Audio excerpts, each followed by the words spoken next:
Hi everyone, Stepan here. I'm going to be playing another training game. So yesterday's game was an interesting classical caro-kann. I seem to be either playing white against the Sicilian or the caro-kann against e4. I wish someone played something else against my e4, and I wish that someone played d4 or the English or the reti against me. Anyway, in this game, I'm going to try playing the English if I get white. It's an opening I've played maybe 10 times in blitz games. Maybe 20, I don't know. I've never played it in anything serious, and I've just started studying it for the video series, which should start sometime in October. And it's a fun opening. I mean, there's so much theory and so many transpositions that it sort of reminds me of if you play knight f6 e6 for black, and then combinations of the Nimzo Indian, Queen's Indian, and the Bogo Indian, and all the transpositions with the Benoni structures, Queen's Gambit decline structures. So the English is sort of similar, depending on whether you play g3 or not. It can transpose into so many different things. So yeah, it's a fun opening. Okay, we have a game. So okay, here it is. I'm playing my first English. This probably isn't smart, but the goal of this series is not to play my main repertoire. The goal is to practice chess, so I will try practicing chess. Now I'm going to play d4 and transpose into a d4 opening, because I really have... I could have played g3, I could have played knight c3. I think knight c3 is the most common. Okay, now I'm in a mainline d4 opening, which is also... yeah, new. My opponent is 1964. Okay, I'm sorry I got scared and that I didn't play a proper English. So I could have played knight c3, knight f3, g3, even b3. Instead I just played d4. Okay.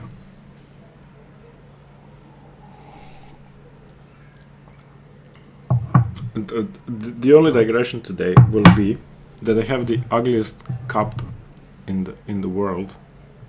Wait, bring it closer.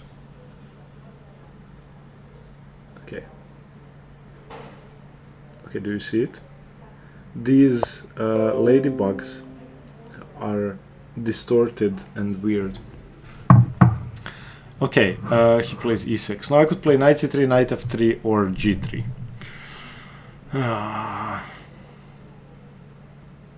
I will play knight f3 and hope for a Queen's Indian with b6. And if he plays d5,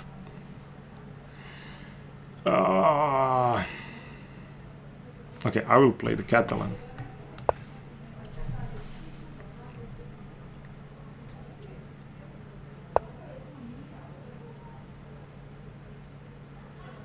I don't know c5. Okay, here's what happens when you don't know theory.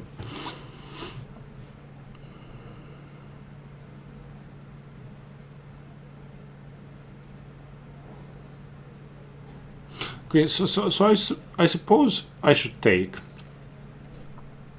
And when he takes with the pawn, I could just isolate his pawn. I don't see what's wrong with that. Unless he takes on d4, then I take on e6. So I'm going to improvise here, because I honestly don't know. But I assume that if he plays with an isolated queen's pawn on d5 and I have a bishop on g2, and the knight on c3 and the queen on d1, that should be good for me.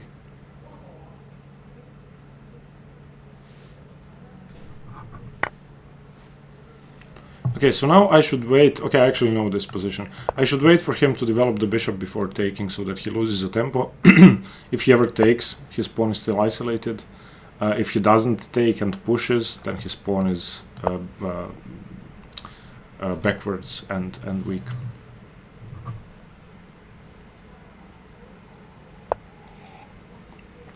And now that he moved the bishop, now I take on c5 and I win an extra tempo. So he wasted the move on bishop e7. Okay, now this is a good position. So bishop g5, giving up the bishop, doesn't seem like a good idea. It seems to me that I should play e3 and then b3, bishop b2. From a strategic perspective, that seems good, because I can then put my bishop on b2, control d4 with the pawn, with the knight, and with the bishop, and with the queen. So the only thing I want to do is to control this pawn. For the moment, if I play e3, he can still push d4. But I'm gonna do it anyway, so that at least, since his king is on the e file, I can take on d4 and play rook e1 check with tempo, and then if bishop e6, I play knight g5. Okay, so now that doesn't really work, so I'll play b3, bishop b2 as I'd intended. He can still, of course, do that and dissolve his pawn.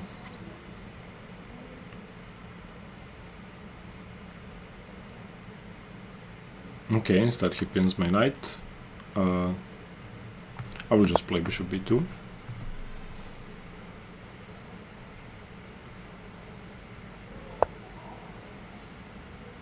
Okay. Now I have to concentrate. I mean, I could play h3 and g4. In which case I could actually follow that up with knight d4 and cement my control over d4.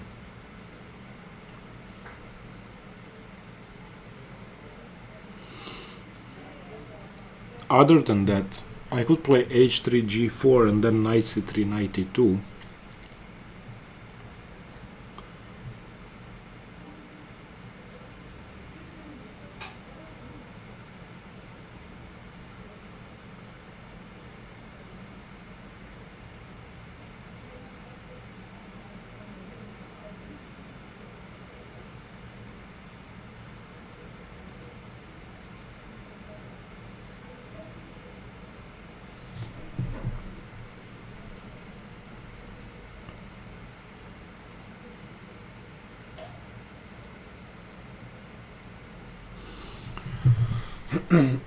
I think I want to get rid of the pin.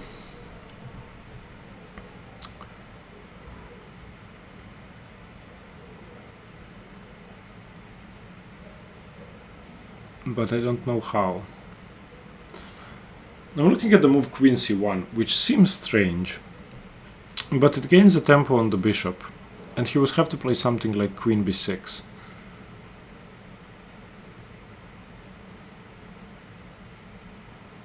But then I relinquish control over d4 as well.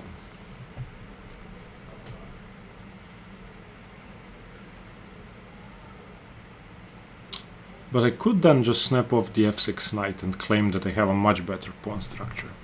So I'm going to do that. This may be a weird move, and I know it's probably not what strong players play in these positions. But it seems logical to me. I didn't want to play h3, g4. That just seemed too loose. And now if queen b6, okay, bishop b6.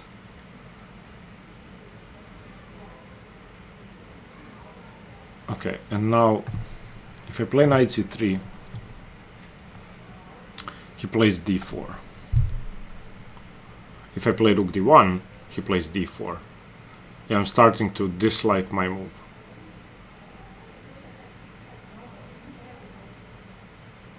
Okay, I will play rook d1 because I don't see any better options.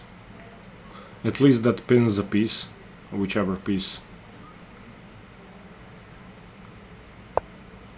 Okay, and now he does that, so I have to play knight c3.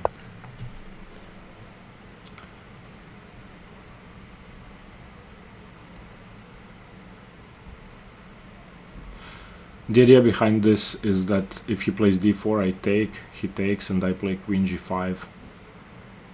Sort of double attacking the knight, also threatening bishop f6, queen f6, queen g4, unpinning and pinning his whatever piece took on d4 to the queen.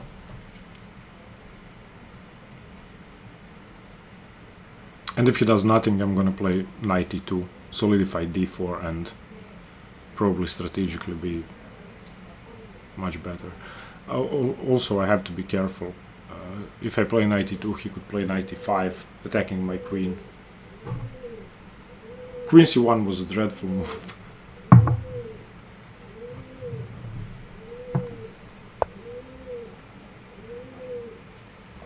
Okay, so my idea was to take.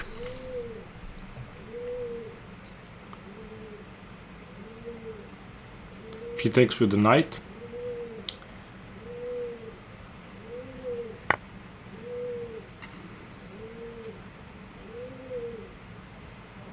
actually,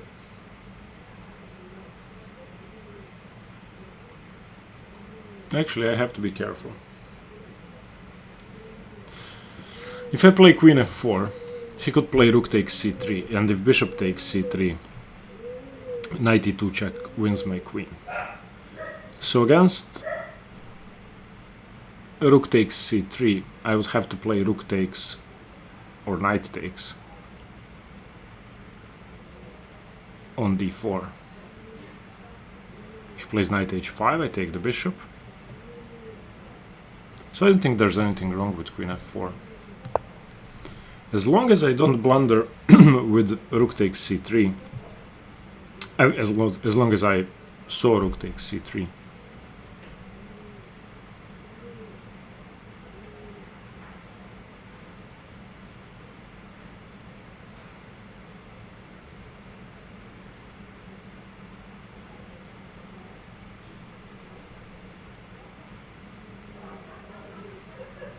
All of my pieces seem good. All of his pieces seem good too. It's an open position in which, I mean, his pieces are actually perfect. My bishops are better than his, I would say. And my knights are equal to his knights. My only problem piece is the a1 rook. But symmetrical pawn structure, 5 on 5, and 2 bishops, 2 knights, 2 rooks, and the queen, all active except for this rook. Yeah, someone asked about the birds yesterday. There's a pigeon. There are pigeons outside and they make noises. There's nothing I can do. One day I'm going to have a room which is going to be a room where I record videos.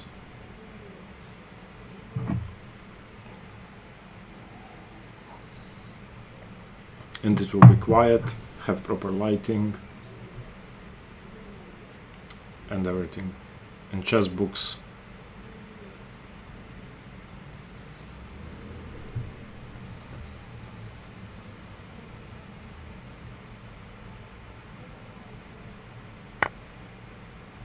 Okay, he does play that. So I'm gonna play knight takes.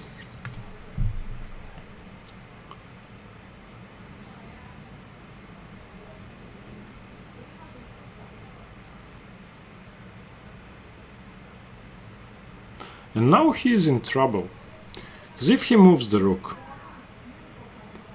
I can just win with bishop f6, or I can just win the b7 pawn. Oh, he takes there. Okay. I'm just going to recapture. This actually helps me a lot, because it brings my last undeveloped piece into play. It doesn't change anything, it's just...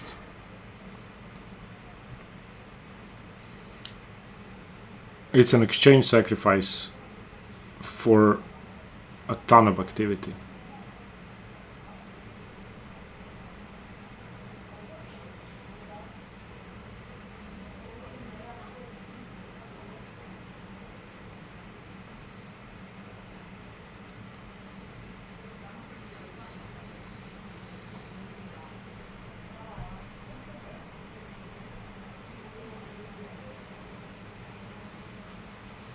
By the way, my bishop was much better than his rook, I think, so I didn't want to just take the exchange.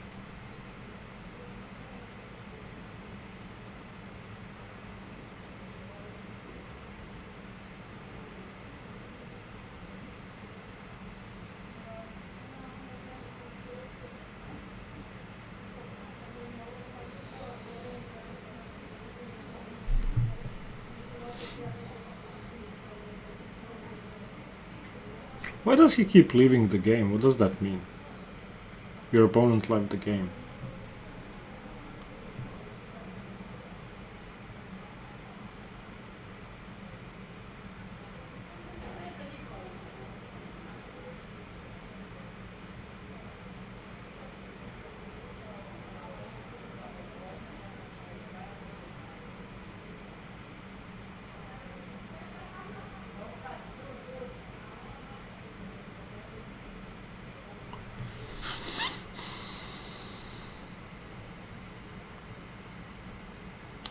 So what I would like to do is get my bishop to f3 so that I can play knight discoveries and so that my king has the g2 square.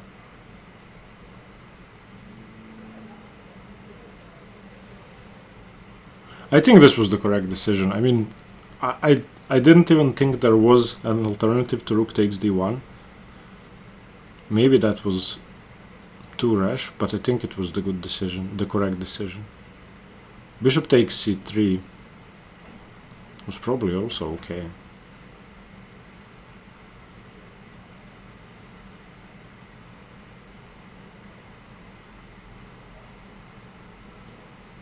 Yeah, bishop takes c3 was probably much better.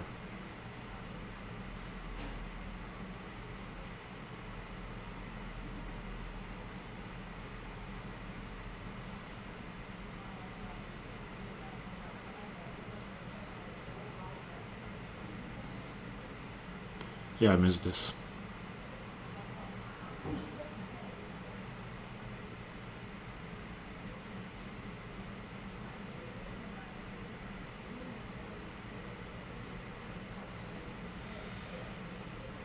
Okay, let me just go back to this.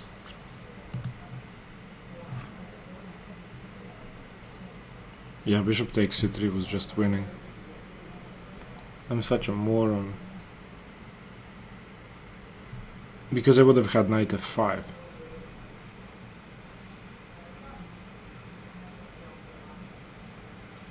Okay, time to get back into the game.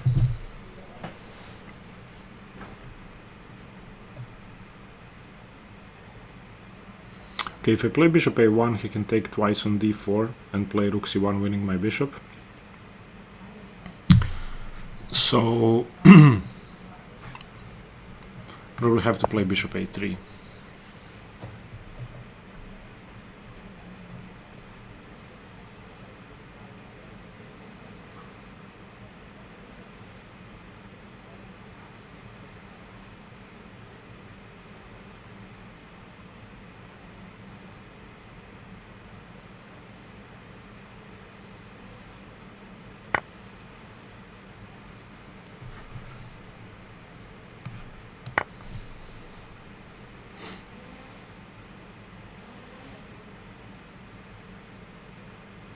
I don't think he has time for rook e2 or something like that. At least now I have the bishop pair without him having a dark squared bishop.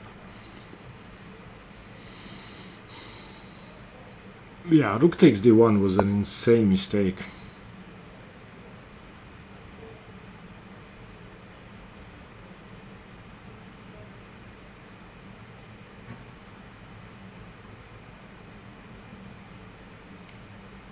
Have to protect the e1 square.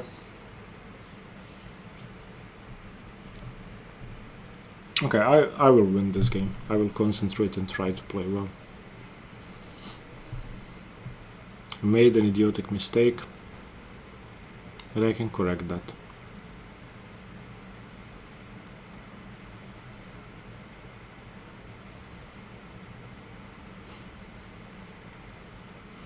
If rook a4, queen e1, bishop f1, rook c1 is defended against sufficiently, he can play rook a2. So I lose the a2 pawn in any case. So I may as well play bishop b4, activating my bishop. Could also play bishop d6.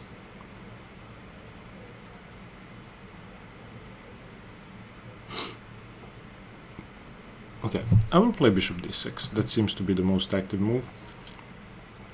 Queen okay. Bishop d6, queen e1, bishop f1, and that would allow rook c1. So I have to play bishop b4. Bishop b4, queen a2, bishop takes b7.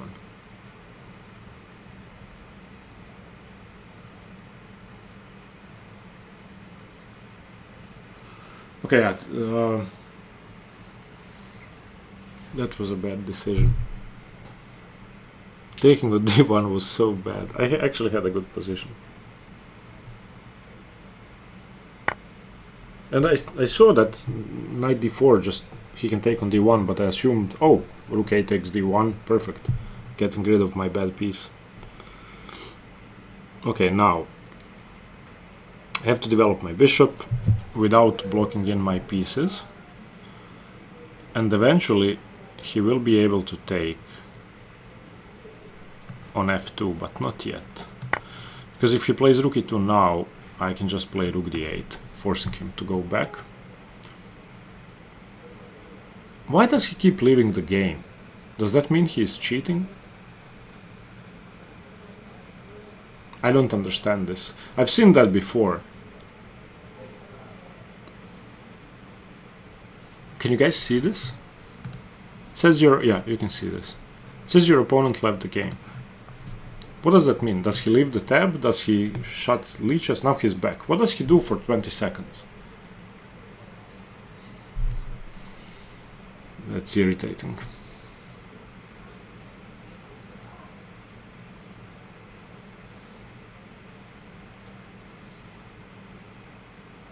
Actually, an exchange down for the bishop pair is a good trade. Maybe he was checking if he could take the pawn or not.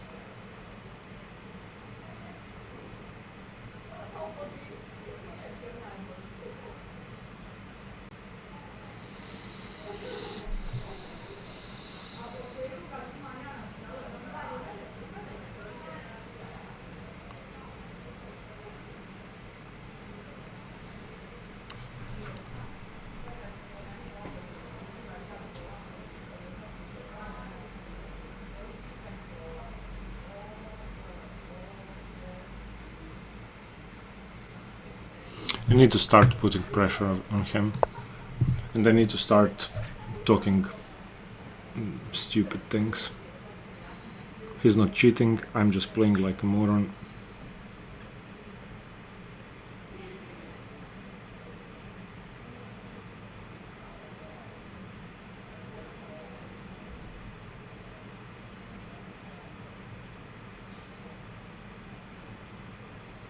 Bishop a6 was so that I have bishop b5, I have bishop c4, still defending c8, and my bishop is not attacked so that I can move my b4 bishop.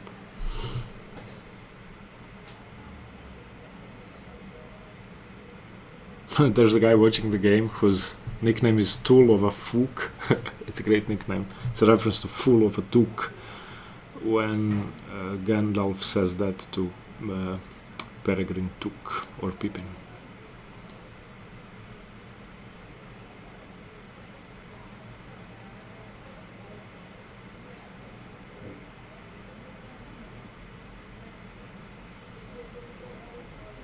It's a nice name.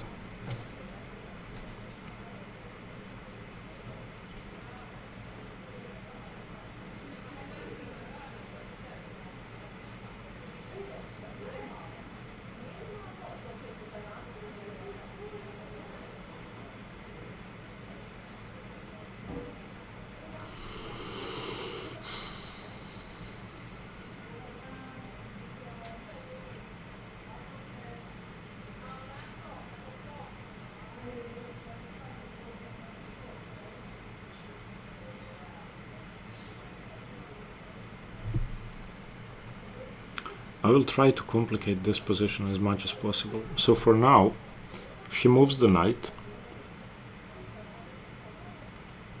I have tricks with bishop c4.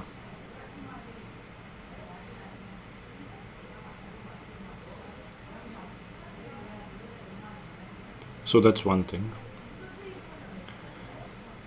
I also have bishop b5 tricks.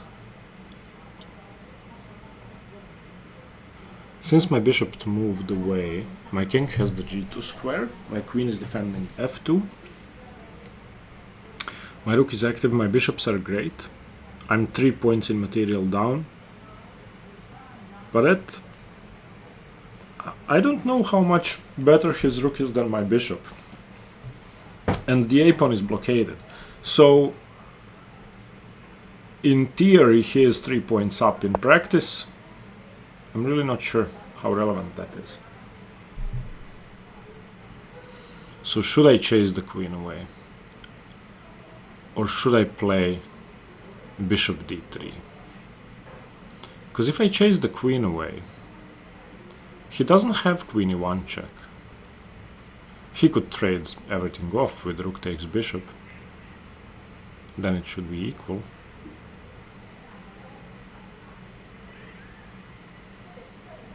But I'm not going to be trading queens. I don't have a way to decline a queen trade. Okay, I'm going to do that. He can play queen h3. How scary is queen h3? Queen h3 seems very scary. But if he plays queen h3, I will just play bishop f1.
Queen c6 seems very scary.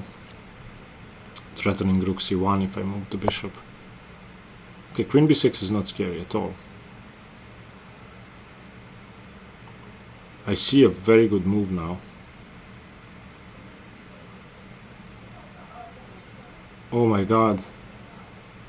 Is rook d7 just winning? Rook d7 could just be winning. I'll just play it. Rook d7, if he takes the bishop I check and win the queen. If he takes my rook, then I take on f7.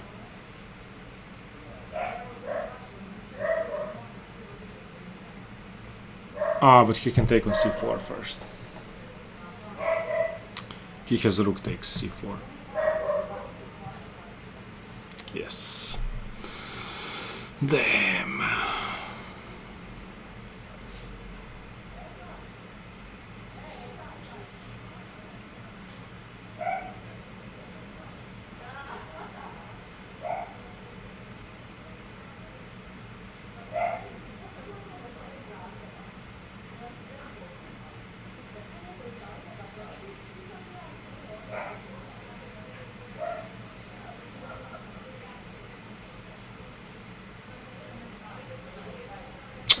Why doesn't it work?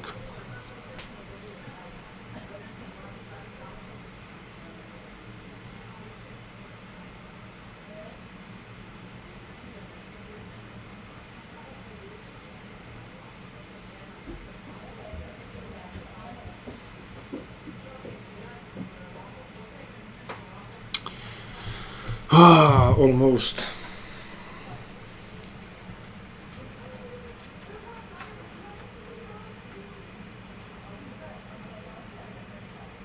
I'm struggling to find the move now.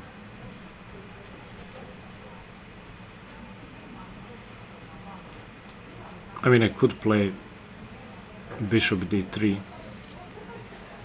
defending my bishop simply. Could also just play h3, giving my king some more scope.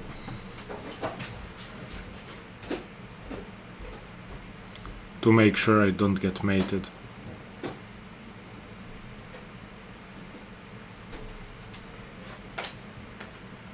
Obviously, if he takes on b4, I take on f7, but...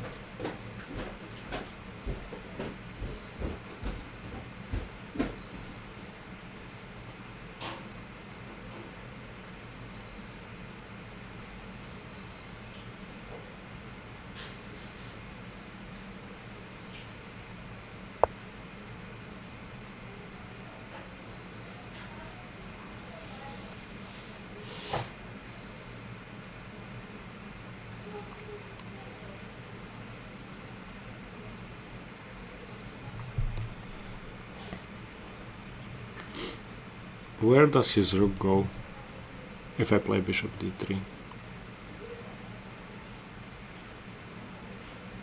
I will just play bishop d3. This is bound to get into time trouble. And if he plays rook b2, I play bishop c3.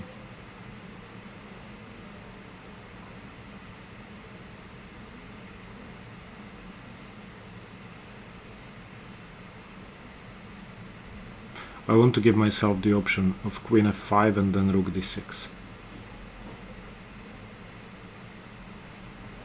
My bishops are strong. I don't really feel like I'm an exchange down.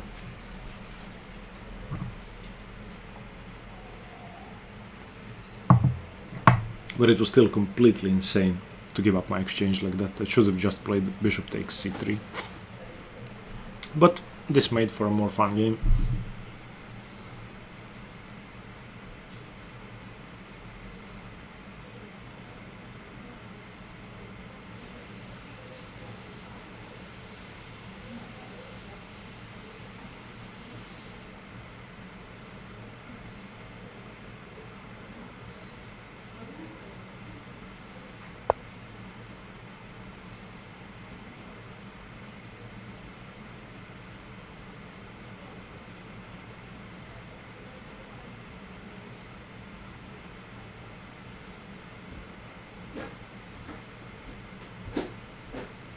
Okay, rook d6 quickly.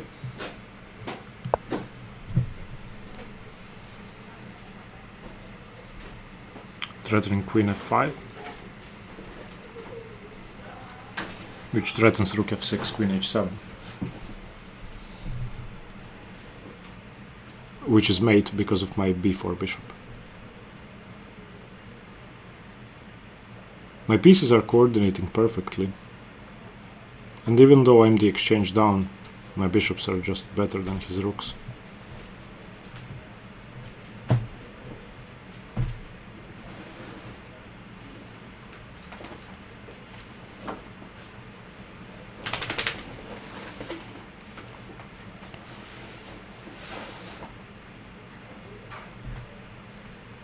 If he plays queen b7, I play bishop a6. Because c1 is covered and e1 is covered. My bishops are covering all the important squares. And my rook is covering d1. This is insane. I've never coordinated my bishops this well. I'm very happy. I may lose because I'm material down, but I'm extremely happy with this game. I'm not happy with how I played before and during giving up the exchange, or the opening was okay, even though I didn't know it. But this is... I'm enjoying this very much. Okay, threatening a queen trade.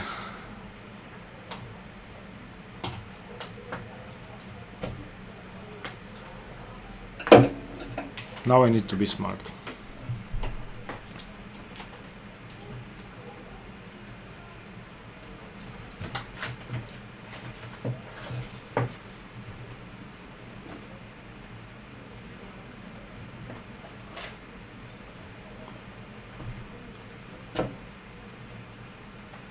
What does he do against queen f5?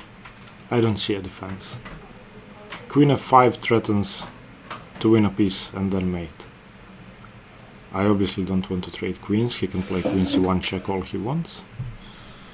I'll just play queen f5, see what he has up his sleeve, if there's anything up his sleeve.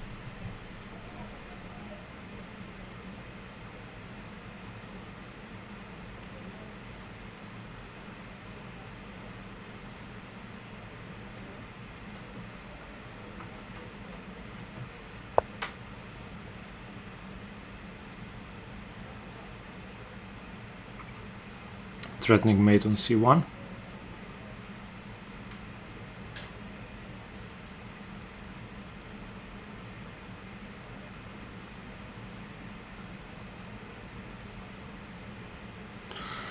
Threatening mate on c1.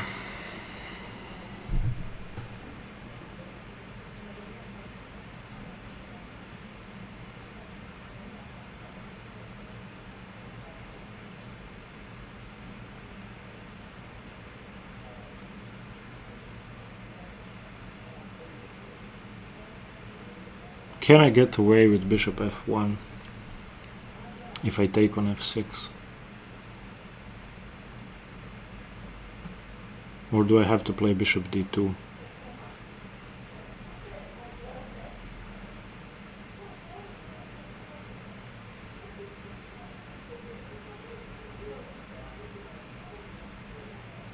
Rook f6, gf6, rook c1, bishop f1.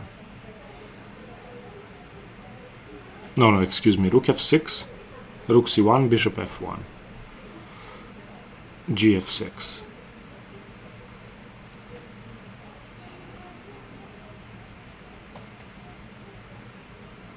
Oh, I think that works. Rook takes f6, rook c1 check, bishop f1.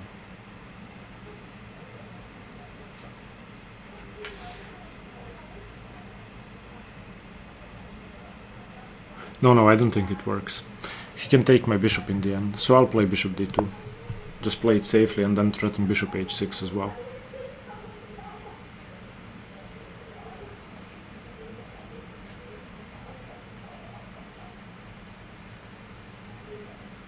I had to prevent rook c1 check.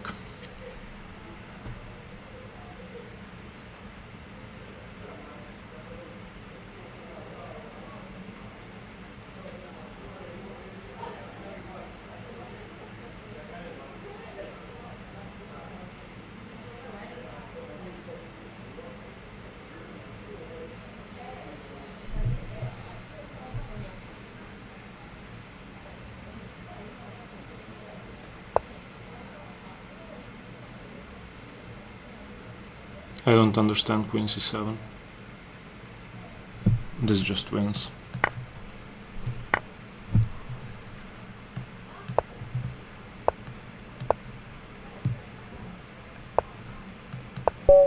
Yes! Woohoo! Okay. Okay, I sorry for the mistake, but I did it in the end. Ah! Okay. Let me just come to the critical point. Sorry. Wait, where are we? Oh, okay. Okay, yeah, okay. No, not here. Yes, okay. Bishop takes c3. Why did I play this? Jesus, I'm so lost after this. Wow. Okay. Analysis of this game will be available next Thursday. Excuse my opening mistakes and excuse me not knowing theory, but turned out for the best. Bye bye. Stay tuned for more chess.